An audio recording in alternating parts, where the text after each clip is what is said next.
Assalamualaikum warahmatullahi wabarakatuh.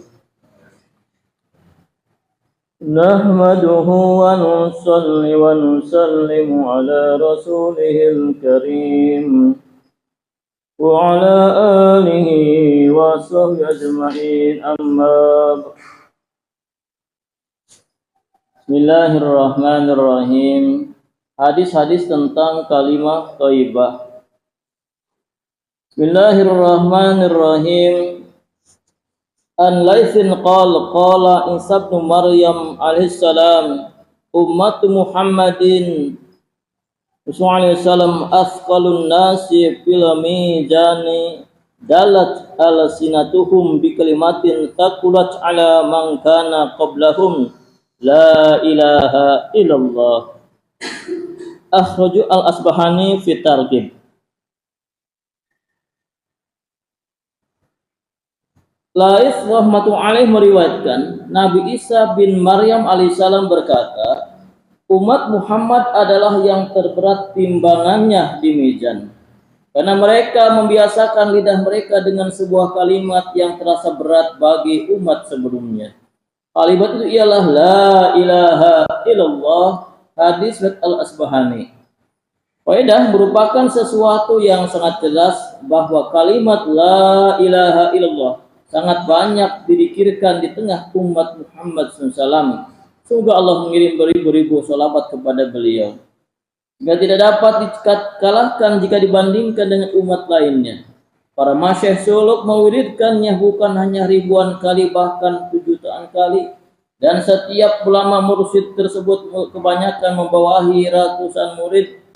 Untuk para sufi paling tidak mewiridkan la ilaha illallah 25.000 kali atau 5.000 kali setiap hari. Demikianlah kurang lebih jumlah yang diajarkan oleh para masyayikh suluk. Maksud saya menuliskan hal ini adalah untuk menguatkan pendapat Nabi Isa alaihissalam tentang kelebihan Muhammad Rasulullah SAW, dan perhitungan di atas baru secara perorangan. Itu pun sudah sangat banyak jumlahnya. Dalam kitab Qaulul Jamil, Syekh Waliullah berkata, ayah saya berkata, ketika aku baru belajar suluk, aku membaca la ilaha illallah 200 kali dalam satu nafas. Syekh Abu Yazid Qudrul berkata, aku mendengar bahwa barang siapa membaca la ilaha illallah 70.000 kali akan terbebas dari api neraka. Setelah mendengar hal itu, aku membaca untuk istriku sesuai dengan hitungan tersebut. Tidak lupa aku membaca untuk diriku sendiri, dan dengan jumlah itu berkali-kali kubaca sebagai simpananku di akhirat. Di dekat rumahku tinggal seorang pemuda yang terkenal sebagai ahli kasab. Dia juga kasab tentang surga dan neraka. Namun aku agak meragukan kebenarannya. Suatu ketika pemuda makan bersama kami, tiba-tiba ia berteriak, ibuku dibakar di neraka, dan aku menyaksikan keadaannya. Syekh Qurtubi melanjutkan, aku melihat bahwa ia sangat gelisah.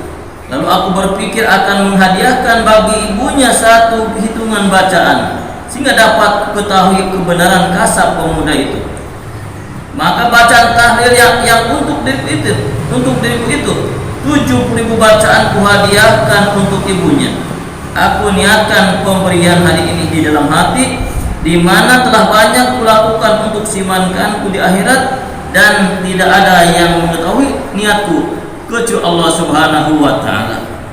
Kemudian pemuda itu langsung berteriak, wahai paman, ibuku telah terbebas dari api neraka.